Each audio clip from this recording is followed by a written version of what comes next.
Hello दोस्तों, कैसे हैं आप लोग। उम्मीद करते हैं कि आप लोग अच्छे होंगे और स्वस्थ होंगे। जैसे कि आप लोग को पता ही है कि हम जो है लुसेंट का पिंक बॉक्स सीरीज चला रहे हैं और जैसे कि आप लोग जानते हैं कि 1 से लेकर 5 तक हम अपलोड कर दिए हैं। ठीक है, ये लेक्चर नंबर 6 है। अगर आप लोग 1 से लेकर 5 तक लेक्चर नहीं देखें तो जाके देख लीजिएगा।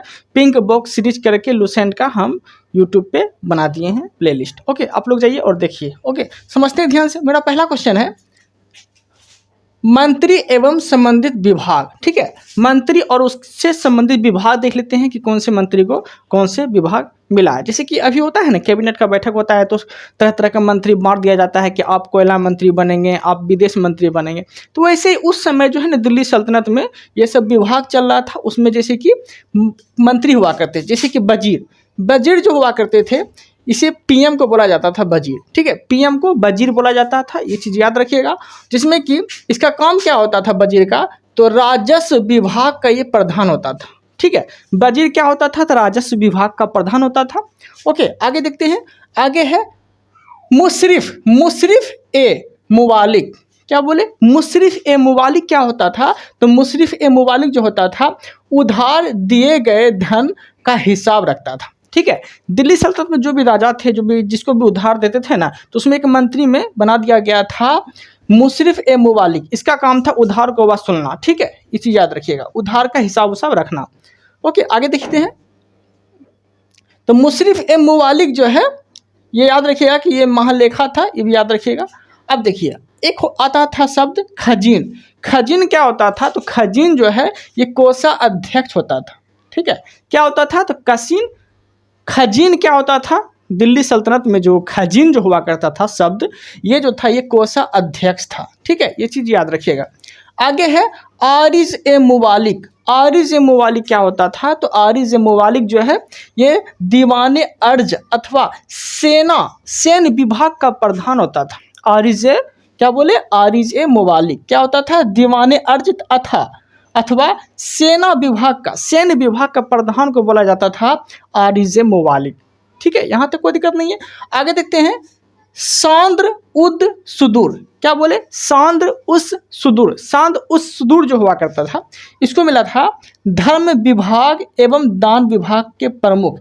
धर्म विभाग और दान विभाग के प्रमुख को बोला जाता था, क्या बोला जाता था, तो सांद्र उस सुदूर जो है ये धर्म विभाग और दान विभाग के प्रमुख को बोला जाता था। ओके, यहाँ तक कोई दिक्कत नहीं है।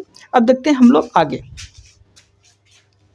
आगे एक शब्द आता है काजी उल कजात। काजी उल कजात क्या होता था, तो यह होता था सुल्तान के बाद न्याय का सर्वोच्च अधिकारी होता था।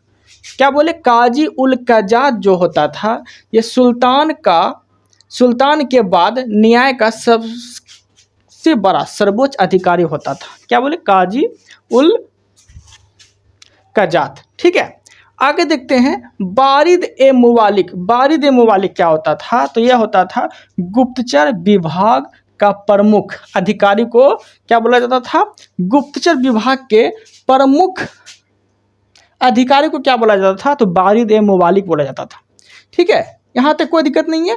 आगे देखते हैं। वकील ए दर। वकील ए दर क्या होता था, तो वकील ए दर जो होता था दिल्ली सल्तनत में, तो वह होता था सुल्तान की व्यक्ति सेवाओं की देखभाल करना। सुल्तान की व्यक्ति से सेवाओं की देखभाल करना किसका काम था, तो इसका काम था तो वकील ए दर का काम था। क्या बोले, तो सुल्तान की व्यक्ति सेवाओं की देखभाल करना। ओके, आगे देखते हैं। दीवाने खैरात। एक दीवाने खैरात हुआ करता था। एक चीज़ आपको बता देते हैं, दिल्ली सल्तनत में सुल्तान बोला जाता था। ठीक है, और मुगल काल जो आएगा तो उसमें बादशाह बोला जाता था शासक को, तो याद रखिएगा। तो सुल्तान शब्द जब आ रहा है ना तो समझ लीजिए कि दिल्ली सल्तनत की बात बोल रहे हैं हम। ओके, तो वकील दर होता था सुल्तान के व्यक्ति से सेवाओं की देखभाल करना। ठीक है, और दीवाने खैरात क्या होता था, तो दान विभाग का एक प्रधान होता था जिसे बोलते थे दीवाने खैरात। ठीक है, ये दान विभाग होता था। ओके, आगे देखते हैं। दीवाने बंदगाम। दीवाने बंदगाम क्या होता था, तो दीवाने बंदगाम किसे बोलते थे, तो बोलते थे हम लोग दास विभाग को बोलते थे हम लोग दीवाने बंदगाम। ओके, दीवाने बंदगाम बोलते थे दास विभाग को। ओके, यहाँ तक कोई दिक्कत नहीं है। आगे देखते हैं। दीवाने इस्तिहाक, दीवाने इस्तिहाक किसे बोला जाता था? तो यह बोला जाता था पेंशन विभाग को। दीवाने इस्तिहाक किसे बोलते थे? तो पेंशन विभाग को बोला जाता था दीवाने इस्तिहाक। ओके, यहाँ तक कोई दिक्कत नहीं है। अब हम देखते हैं विभाग एवं बनाने वाले सुल्तान। ये सब जो विभाग बनाया था, दास विभाग, खैरात विभाग, ये सब सुल्तान जो था, अब वो सुल्तान के बारे में जानेंगे कि कौन सा सुल्तान जो है कौन सा विभाग बनाया था। जैसे कि दीवाने मुस्त खराज, दीवाने मुस्त खराज जो हुआ करता था ये होता था बीत विभाग, और ये बनाया कौन था? तो ये बनाया था अलाउद्दीन खिलजी, जो कि खिलजी वंश का शासक था। ओके, आगे देखते हैं दीवाने कोही। दीवाने कोही क्या था? तो दीवाने कोही जो था ये कृषि विभाग था। कृषि के विकास के लिए दीवाने कोही की स्थापना किया था, और किस शासक ने किया था? तो यह किया था मोहम्मद बिन तुगलक। कौन किया था? मोहम्मद बिन तुगलक जो है दीवाने कोही की स्थापना किया था, जिसे बोलते हैं कृषि विभाग, ये था। ओके, दीवाने, दीवाने अर्ज क्या होता था? तो दीवाने अर्ज जो होता था ये सैन्य विभाग होता था। ठीक है, दीवाने अर्ज क्या होता था? तो सैन्य विभाग होता था, और ये बनाया कौन था? तो ये बनाया था बलबन। ठीक है, दीवाने अर्ज कौन बनाया था? तो ये बनाया था बलबन, और बलबन जो था ये कौन था? तो ये गुलाम वंश का शासक था। ठीक है, याद रखिएगा। आगे देखते हैं दीवाने बंदगाम। दीवाने बंदगाम क्या होता था? तो दीवाने बंदगाम जो है ये कहीं ना कहीं एक दास विभाग होता था। दीवाने बंदगाम जो होता था ये दास विभाग होता था। ये दीवाने बंदगाम लाया कौन था, कौन बनाया था? तो फिरोज शाह तुगलक बनाया था। ठीक है, दिल्ली सल्तनत का अगर अकबर बोलेगा आपसे तो फिरोज शाह तुगलक को दिल्ली सल्तनत का अकबर बोला जाता है। तो ये सब चीज़ जो है आपको याद रखना है। ओके, आगे आगे देखते हैं दीवाने इस्तिहाक। दीवाने इस्तिहाक यहाँ से आपको नहीं दिख रहा होगा, लेकिन हम मुंह से बोल देते हैं, वो चीज़ याद रखिएगा। तो दीवाने इस्तिहाक जो था ये पेंशन विभाग था। दीवाने इस्तिहाक क्या था? तो पेंशन विभाग था, और पेंशन विभाग को किसने बनाया था? तो फिरोज शाह तुगलक ने ही दीवाने इस्तिहाक बनाया था। ओके, जो कि पेंशन विभाग था। ओके, तो ये चीज़ आपको याद रखना है।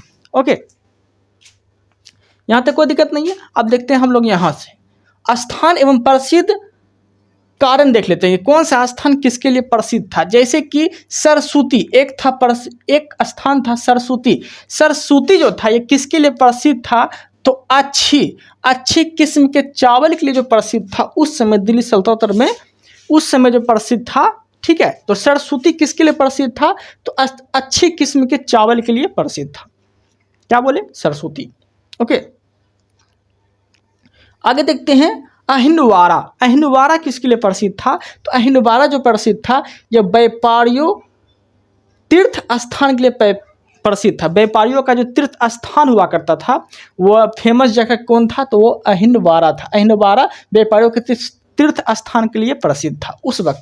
ठीक है, आगे देखते हैं सटगांव। सटगांव किसके लिए प्रसिद्ध था? तो सटगांव जो प्रसिद्ध था ये रेशमी रजाइयों के लिए प्रसिद्ध था। क्या बोले? सत्यगांव, सत्यगांव बोलते हैं। ओके, सत्यगांव जो प्रसिद्ध है किसके लिए प्रसिद्ध था? तो रेशमी रजाइयों के लिए प्रसिद्ध था सत्यगांव। ओके, आगे देखते हैं आगरा। आगरा किसके लिए प्रसिद्ध था? तो आगरा का पेठा उठा भी फेमस होता है, देखिएगा खा के।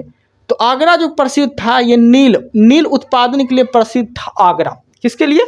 नील उत्पादन के लिए प्रसिद्ध था। ओके, तो आगरा जो प्रसिद्ध था ये नील उत्पादन के लिए प्रसिद्ध था। आगे देखते हैं बनारस।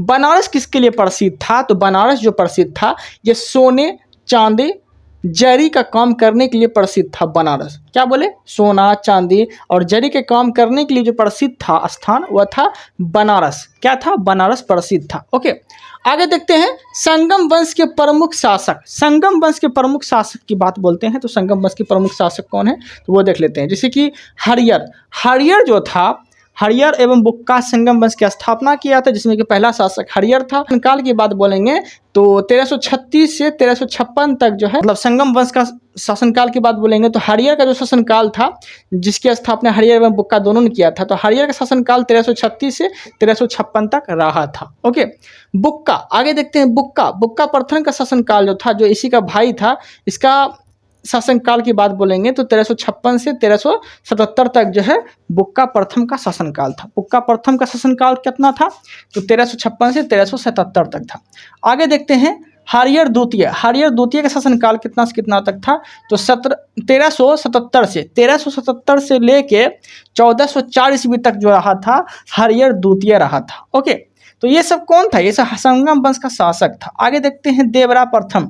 देवरा प्रथम के शासनकाल की बात बोलेंगे तो 1406 से 1442 तक देवरा प्रथम का शासनकाल रहा था। ओके, यहाँ तक कोई दिक्कत नहीं, उम्मीद है कि आप लोग को अच्छी समझ में आ रहा होगा। ओके, अब हम देख लेते हैं यहाँ पे राजस्व कर एवं व्यवस्था देख लेते हैं। जैसे कि उस्र क्या होता था? दिल्ली सल्तनत में एक उस्र होता था। उस्र क्या होता था? तो मुसलमान से लिया जाने वाला भूमि टैक्स होता था। मुसलमान से लिया जाने वाला जो भूमि टैक्स होता था ना, उसे बोलता था उस्र। ओके, यहाँ तक कोई दिक्कत नहीं है। खराज क्या होता था? तो गैर मुसलमान से लिया जाने वाला भूमि कर, गैर मुसलमान से लिया जाने वाला भूमि कर खराज बोला जाता था, और मुसलमान से सिर्फ लिया जाने वाला भूमि कर जो है ये उस्र बोला जाता था। ओके, याद रखिएगा। जकात, जकात क्या होता था? तो मुसलमान पर धार्मिक टैक्स, मुसलमान पर जो है धार्मिक टैक्स एक दिया जाता था कि अगर आप रईस हैं या फिर रिच हैं, मुसलमान में कोई व्यक्ति रिच होते हैं ना, धनी होते हैं ना, तो वो अपने धन का 40% आप जकात दे सकते हैं। अभी भी लोग देते हैं जकात खुशी से, तो आप जकात दे सकते हैं। तो जकात बोला जाता था जो भी मुसलमान, मतलब कि मुसलमान जो धार्मिक कर, जो रिच हुआ करते थे, तो अपने संपत्ति का ना 40% हिस्सा जो है वो दान कर देता था। ठीक है, 40% हिस्सा दान कर देता था। ओके, आगे देखते हैं जजिया। जजिया क्या होता था? तो जजिया होता था गैर मुसलमान से लिया जाने वाला धार्मिक कर। गैर मुसलमान से लिया जाने वाला धार्मिक कर को क्या बोलते थे? तो जजिया बोलते थे। ओके, याद रखिएगा। जजिया कर जो है, जजिया कर की समाप्ति अकबर ने किया था, किसके सहयोग से? तो ये चीज़ भी याद रखिएगा। तो जोधाबाई जो आई थी उसकी पत्नी, ठीक है, उसके सहयोग से जो है जजिया कर की समाप्ति कर दिया था अकबर, ये चीज़ भी याद रखिएगा। लेकिन दिल्ली सल्तनत में जो है जजिया कर जो लिया जाता था ये मुसलमान पर धार्मिक टैक्स था। ठीक है, क्या था? टैक्स था। ये चीज़ भी आपको याद रखना है। खुम्स क्या हुआ करता था? तो खुम्स होता था जो सैनिक लोग जो लूट उठ के धन लाते थे ना, ठीक है, तो उसमें खुम्स, लूटे हुए धन को खुम्स बोला जाता था। इसमें क्या प्रक्रिया था? इसमें क्या प्रोसेस था? सुल्तान का कहना था कि आप जो धन लूट के लाए हैं ना, ठीक है, तो सैनिक को जो है, सैनिक को 80% बोलता था कि आप जो है 80% रख लो। सैनिक को जो है 80% बोलता था कि आप 80% रख लो, और 20% जो है सुल्तान रखता था। लूटा हुआ धन जो है 20% सुल्तान खुद रखता था, और 80% जो है किसको देता था? तो सैनिक को देता था कि आप रख लो। ओके, आगे देखते हैं। नोट में देखिए क्या लिखा है। सुल्तान में देखिए, सुल्तान में एक था अस्थाई सेना को क्या कहा जाता था? सुल्तान जो अस्थाई सेना रखते थे उसे क्या बोला जाता था? इसे बोला जाता था खास खेल। अस्थाई सेना को क्या बोलते थे? तो खास खेल बोला जाता था, जो कि सुल्तान रखते थे। ओके, यहाँ तक कोई दिक्कत नहीं। हम जो क्वेश्चन करा रहे हैं आप देख लीजिएगा एग्जाम में, ठीक है। मेरे टॉपिक से क्वेश्चन नहीं आएगा ना, तब आप मुझे बोलिएगा, क्योंकि हम सारा इंपॉर्टेंट क्वेश्चन करा रहे हैं। और ऐसा पूरा लुसेंट जो है पूरा यूट्यूब पे आप ढूंढ के देख लीजिएगा कि कोई भी व्यक्ति जो है इस तरह से लिख के नहीं समझाएगा। और पिंक बॉक्स सीरीज जो चलाए हैं ये स्पेशल रूप से हम चलाए हैं। पूरा लुसेंट में आप कहीं भी देख ले सकते हैं यूट्यूब पे, इस तरह से कोई नहीं कराएगा जिस तरह से हम करा रहे हैं और आप लोग के लिए मेहनत कर रहे हैं, ठीक है। तो क्या देखें, सुल्तान अस्थाई सेना को क्या बोलते थे? सुल्तान के अस्थाई सेना को खास खेल बोलते थे। अब देखते हैं हम लोग कुछ, जैसे कि एक सर, मतलब कि एक सर एक खेल बराबर कितना होता था? मतलब कि 10 अश्वरोही बराबर कितना होता था दिल्ली सल्तनत में? तो एक सर एक खेल होता था, ठीक है। और 10 सर एक खेल बराबर कितना होता था? तो एक सिपा सलार होता था। एक सिपा सलार 10 सर एक खेल बराबर, और 10 अश्वरोही बराबर एक सर एक खेल होता था। ओके, और 10 सिपा सलार बराबर कितना होता था? तो एक अमीर व्यक्ति होता था, एक अमीर होता था। 10 सिपा सलार बराबर एक अमीर होता था, ठीक है। तो ये चीज़ भी आपको याद रखना है। ओके, आगे देखते हैं। और फिर 10 अमीर बराबर एक मालिक होता था। 10 अमीर बराबर एक मालिक होता था, और 10 मालिक बराबर एक खान होता था, ठीक है। खान सबसे बड़ा पद हुआ ना, तो वही बात है कि 10 मालिक बराबर एक खान हुआ करता था, तभी जो है खान बड़ा पद था। ओके, तो यहाँ तक कोई दिक्कत नहीं। उम्मीद है कि आप लोगों को समझ में आ गया होगा। कोई डाउट रहता है तो कमेंट कर सकते हैं। अब देखते हैं हम लोग आगे, ठीक है। अब देखिए, अब हम क्या देखने वाले हैं? तो अब हम देखने वाले हैं इसमें जो है संगम वंश के प्रमुख शासक में थोड़ा सा शासक छूट गया था, जैसे कि देवराज द्वितीय। देवराज द्वितीय का शासनकाल कब से कब तक रहा था? तो 1442 से 1446 तक रहा था, ये चीज़ भी आपको याद रखना है। मल्लिका अर्जुन का शासनकाल कब तक रहा था? 1446 से 1465 तक रहा था, ये चीज़ भी आपको याद रखना है। जो ये सब क्या है? संगम वंश के शासक था। ओके, विरूपाक्ष का काल कब से कब तक रहा था? तो 1465 से 1485 तक रहा था। ठीक है, तो आपसे क्वेश्चन कैसे पूछेगा पता है? इसका शासनकाल पूछ लेगा, या तो बोल देगा इनमें से कौन संगम वंश का शासक नहीं है।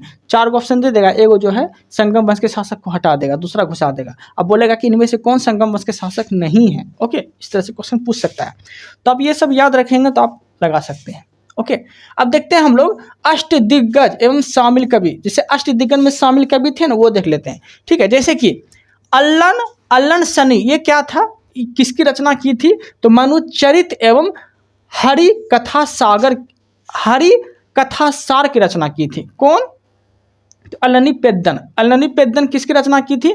तो मनुचरित एवं हरि कथा सार की रचना किसने की थी? तो अल्लिसनी पेद्दन की थी। ओके, अब देखते हैं हम लोग आगे है कवि एवं रचना। जैसे कि नंदी तित्म जो है, ये किसकी रचना की थी? तो ये की थी परिजात हरण की रचना किसने की थी? तो नंदी तित्म की थी। ओके, आगे देखते हैं भट्टी मूर्ति किसकी रचना की थी? तो वो देख लेते हैं। तो भट्टी मूर्ति जो रचना की थी, यह की थी नरस भूपालियम एवं हरिचंद्रन एवं लेपाखयानम, ये सब की रचना जो की थी भट्ट मूर्ति की थी। ओके, यहाँ तो कोई दिक्कत नहीं है। अब देखते हैं हम लोग आगे है धुर्जती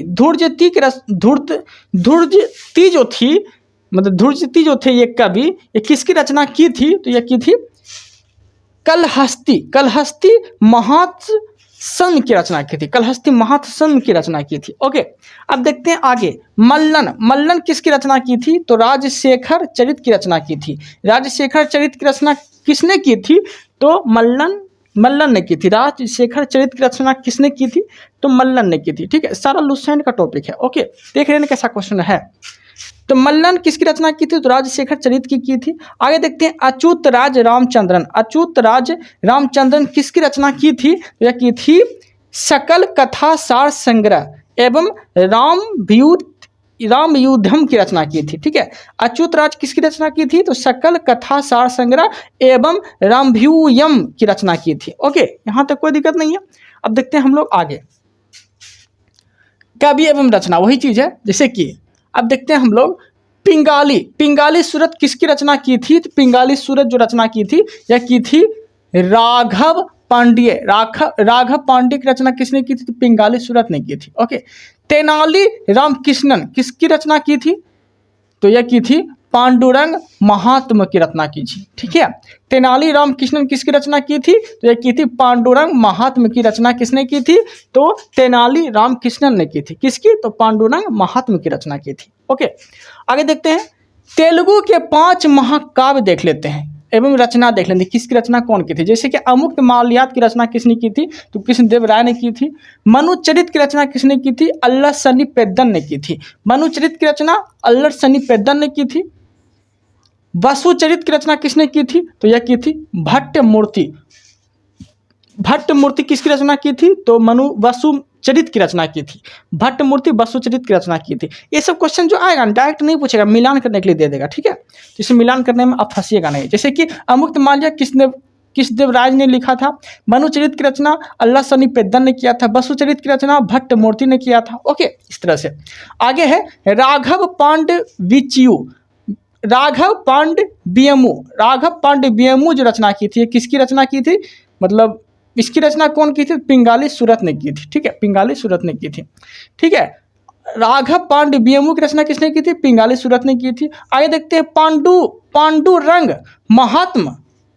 पांडुरंग महात्म जो है किसकी रचना की थी? यह की थी तेनाली रामकृष्णन ने की थी। पांडुरंग महात्म की रचना किसने की थी? तो तेनाली रामकृष्णन ने की थी। ठीक है, यहाँ तक कोई दिक्कत नहीं, ये चीज याद रखिएगा। स्क्रीनशॉट लेना चाहेंगे तो स्क्रीनशॉट ले सकते हैं। ओके, आगे देखते हैं विजयनगर आने वाला जो विदेशी यात्री आए थे विजयनगर साम्राज्य में, किसके शासनकाल में कौन से यात्री आए थे वो देख लेते हैं। ठीक है, जैसे कि यहाँ यात्री है, यहाँ देश है, यहाँ काल है। जैसे कि निकोलो कोंटी कहाँ का रहने वाला था, तो इटली का रहने वाला था। ये आया कब था, तो 1420 ईस्वी में भारत आया था।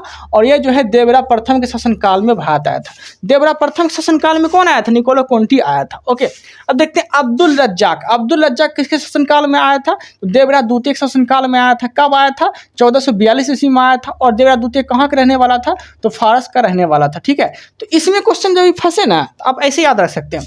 देखिए अब्दुल रज्जाक, जो दो गो जो है ना, दो गो क्या है, दो गो जो है ना, तो देवरा द्वितीय। दो गो जो है अब्दुल रज्जाक, दो गो जो है ना, दो गो जो है तो देवरा द्वितीय। इस तरह से आप याद रख सकते हैं। ठीक है, देवरा द्वितीय काल में आया था। और निकोलो कोंटी देवरा प्रथम शासन काल में आया था। तो देवरा द्वितीय और देवरा प्रथम में अगर फंसते हैं आप, तो ऐसे भी आप याद रख सकते हैं। ओके, उम्मीद है कि आप लोग को अच्छे समझ में आ गया होगा। कोई डाउट अगर रह जाते हैं तो आप कमेंट कर सकते हैं और बता सकते हैं। देखिए इस तरह से आप जो है लुसेंट पिंक बॉक्स सीरीज करके हम प्लेलिस्ट बना दिए हैं। आप जाइए और मेरा प्लेलिस्ट जाके चेक करिए, वहाँ पे आपको सारा वीडियो मिल जाएगा। ओके, आप लोग को मेरा कंटेंट अगर समझ में आ रहा है और अच्छा लग रहा है तो चैनल को सब्सक्राइब करके रखिएगा, ताकि मेरा वीडियो जब भी आए तो आप तक पहुँच सके। ओके, इस वीडियो में इतना ही रखते हैं। Thank you, thanks for watching.